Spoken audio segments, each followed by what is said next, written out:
السلام علیکم ورحمۃ اللہ وبرکاتہ۔ پیارے دوستو، امید کرتا ہوں آپ سب خیریت سے ہوں گے۔ آپ کو زینت القرآن اکیڈمی چینل کے اندر خوش آمدید۔ آج کی اس ویڈیو کے اندر سورۃ اللہب کا لفظی اور بامحاورہ ترجمہ اور اس کی تشریح بیان کی جائے گی۔ بسم اللہ الرحمن الرحیم۔ با کا معنی کے ساتھ، اسم کا معنی نام، اللہ کا معنی اللہ۔ بسم اللہ، اللہ کے نام کے ساتھ، الرحمن جو بے حد مہربان، الرحیم نہایت رحم کرنے والا ہے۔ بسم اللہ الرحمن الرحیم، اللہ کے نام کے ساتھ جو بے حد مہربان نہایت رحم کرنے والا ہے۔ سورۃ اللہب مکی سورت ہے اور اس کا 1 رکوع اور 5 آیات ہیں۔ تبت یدا ابی لہب وتب، تبت ہلاک ہو جائیں، یدا دونوں ہاتھ، ابی لہب ابو لہب کے، واو کا معنی اور، تب معنی وہ ہلاک ہو جائے، ہلاک ہو جائیں ابو لہب کے دونوں ہاتھ اور وہ خود بھی ہلاک ہو جائے۔ ما اغنا عنہ مالہ وما کسب، ما کا معنی نہ، اغنا کا معنی نفع دیا، عن کا معنی کو، ہو کا معنی ابو لہب، نہ نفع دیا، ما اغنا عنہ نہ نفع دیا ابو لہب کو، مالہ مال کا معنی مال، ہو کا معنی ابو لہب کا، ما اغنا عنہ مالہ نہ نفع دیا ابو لہب کو اس کے مال نے، واو کا معنی اور، ما کا معنی اس چیز نے، کسبہ جو اس نے کمائی، نہ نفع دیا ابو لہب کو اس کے مال نے اور نہ اس کی کمائی نے۔ سیصلی نارا ذات لہب، سین کا معنی عنقریب، یصلی کا معنی وہ داخل ہوگا، نارن ایسی آگ میں، ذات کا معنی جو والی ہے، لہب کا معنی شعلہ، سیصلی نارا ذات لہب ان قریب وہ داخل ہوگا ایسی آگ میں جو شعلہ مارنے والی ہے۔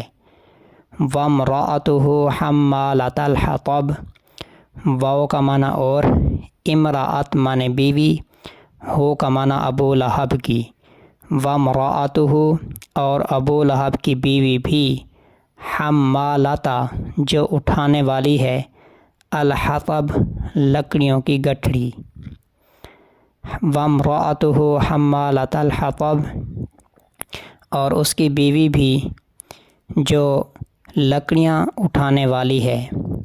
فی کا معنی میں، فی جیدہا حبل من مسد، فی کا معنی میں، جید کا معنی گلا، ہا کا معنی اس عورت کا یعنی ابو لہب کی بیوی کا، فی جیدہا اس کے گلے میں، حبل رسی ہے، من کا معنی کی، مسدن کا معنی کھجور کی شال،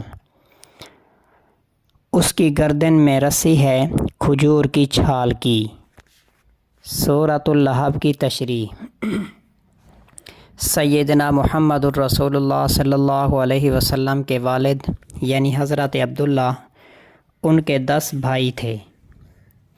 ان میں سے ایک شخص، اس کا نام ابو لہب تھا، اس کا اصل نام عبدالعزیٰ تھا۔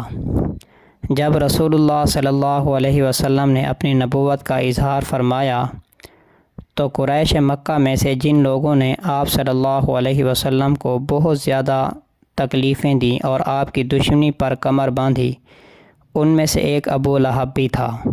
یہ بہت زیادہ مخالفت کرتا تھا اور اس کی بیوی بھی آپ صلی اللہ علیہ وسلم کی مخالفت میں بہت آگے بڑھی ہوئی تھی۔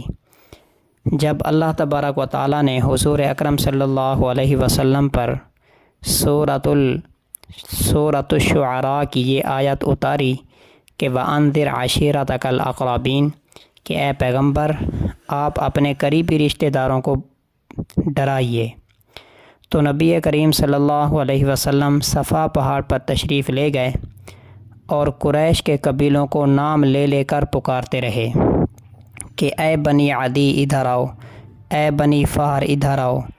آپ صلی اللہ علیہ وسلم کے بلانے پر قریش جمع ہو گئے۔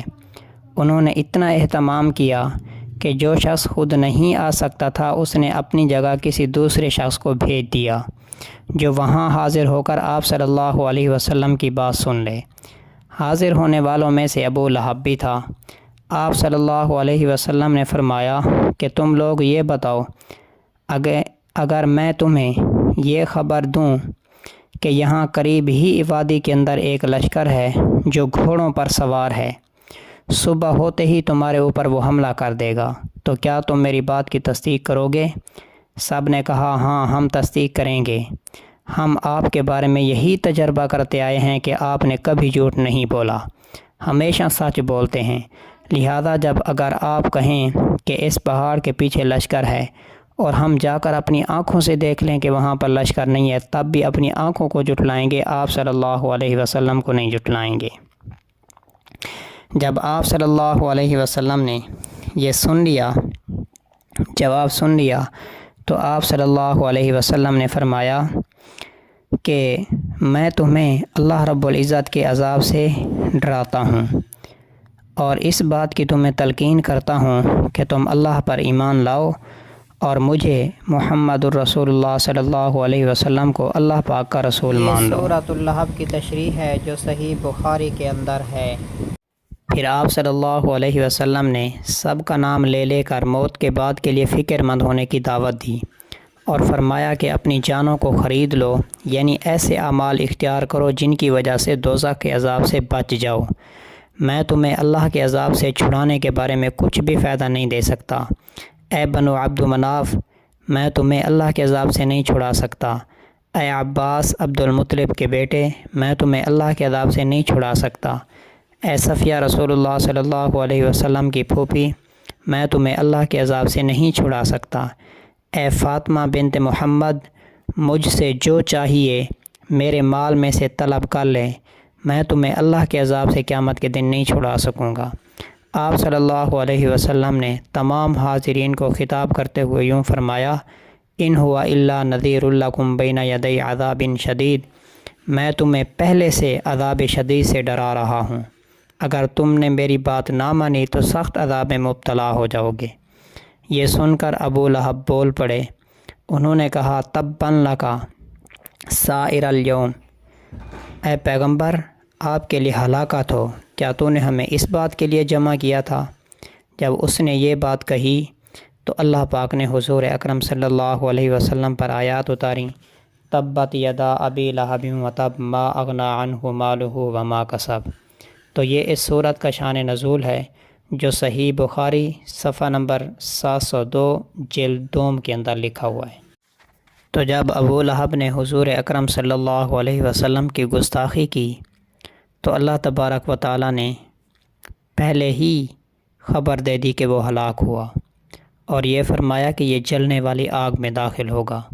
سب سے پہلے یہ خبر دی کہ ہلاک ہوا ابو لہب، اس کا مظاہرہ دنیا ہی کے اندر ہو گیا، وہ اس طرح کہ اس کے جسم میں بہت سارے خطرناک قسم کے چیچک کے دانے نکل آئے، جس کی وجہ سے لوگ اس سے گھن کرنے لگے اور اپنے عقیدے کی وجہ سے کہ اگر ہم اس کے پاس جائیں گے تو ہمیں مرض لگ جائے گی، اس سے دور رہنے لگے، لہذا اپنے اور پرائے سب اس سے دور رہنے لگے۔ ایک گھر میں علیحدہ ڈال دیا گیا اور وہ بے بسی اور بے کسی کی حالت میں مر گیا۔ 3 روز تک اس کی ناش یوں ہی پڑی رہی۔ جب سڑنے لگی تو لوگوں نے اس کے بیٹوں کو آر دلائی کہ دیکھو تمہارا باپ کس حالت میں پڑا ہے۔ اس پر انہوں نے ایک شخص کی مدد سے ایک دیوار سے ٹیک لگا کر بٹھا دیا، اس کے بعد اس کو پتھر مارتے رہے یہاں تک کہ وہ ان پتھروں کے اندر دب گیا۔ البدایہ والنہایہ اس کے اندر یہ واقعہ لکھا ہوا ہے۔ اور اسی طرح روض الانف میں ہے کہ اس کو ایک لکڑی کے گڑھے میں ڈال دیا، پھر اس پر پتھر برسائے گئے کہ پتھر برسائے گئے یہاں تک کہ وہ پتھروں کے اندر دب گیا۔ اور جو اس کی بیوی تھی ابو لہب کی، اس کا نام اروا اور اس کی کنیت ام جمیل تھی، اور یہ ابو سفیان بن حرب کی بہن تھی، اور یہ بھی اپنے شوہر یعنی ابو لہب کی طرح حضور اکرم صلی اللہ علیہ وسلم کی سخت دشمنی کرتی تھی۔ وہ اس طرح کہ ہر وقت یہ کانٹے دار لکڑیاں اٹھائے رکھتی تھی کہ حضور اکرم صلی اللہ علیہ وسلم کے راستے میں بچھا دیتی۔ تو اللہ پاک نے ان دونوں کو دنیا ہی کے اندر دوزخ میں لپیٹنے والی آگ کی خبر دے دی۔ تو اس وجہ سے حضور اکرم صلی اللہ علیہ وسلم کی فرما برداری انسان کو بہت زیادہ بلند کرتی ہے، اور آپ صلی اللہ علیہ وسلم کی نافرمانی انسان کو پست کرتی ہے۔